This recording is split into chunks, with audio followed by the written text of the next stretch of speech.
Neat అభ్యర్థుల కోసం ప్రధాని మోదీ కీలక నిర్ణయం తీసుకున్నారు. మధ్యాహ్నం 1:15 ఢిల్లీ ఎయిర్పోర్ట్ కు మోదీ చేరుకున్నారు. ఎయిర్పోర్ట్ లోనే గంట సేపు వేచి ఉన్నారు. విద్యార్థులకు ట్రాఫిక్ ఇబ్బందులు కలగకూడదని ఈ నిర్ణయం తీసుకున్నారు. నీట్ ప్రారంభమైన తర్వాత అక్కడి నుంచి బయలుదేరారు. ఈ రోజు నీట్ రీ ఎగ్జామ్ జరుగుతున్న నేపథ్యంలో ప్రధాని మోదీ డెసిషన్ ప్రశంసలకు కురిపిస్తోంది. మధ్యాహ్నం 1:15 ఢిల్లీ ఎయిర్పోర్ట్ కి చేరుకున్నారు మోదీ.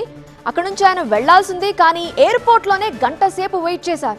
ఎందుకంటే ఆయన వెళితే ఆయన వెంట పెద్ద కాన్వాయ్ ఉంటుంది, ఎక్కువ వెహికల్స్ వెళతాయి, సెక్యూరిటీ రీజన్స్ ఉంటాయి, రోడ్ అంతా కూడా కాసేపు బ్లాక్ చేయాల్సిన పరిస్థితి ఉంటుంది. ఈ నేపథ్యంలో ఆయన ఎయిర్పోర్ట్ లోనే గంట సేపు వెయిట్ చేశారు. విద్యార్థులకి ట్రాఫిక్ ఇబ్బందులు కలగకూడదు, వాళ్ళు ఎగ్జామ్ కి టైంకి రీచ్ అవ్వాలనే ఉద్దేశంతో నీట్ ఎగ్జామ్ ప్రారంభమైన తర్వాత అక్కడి నుంచి బయలుదేరారు ప్రధాని.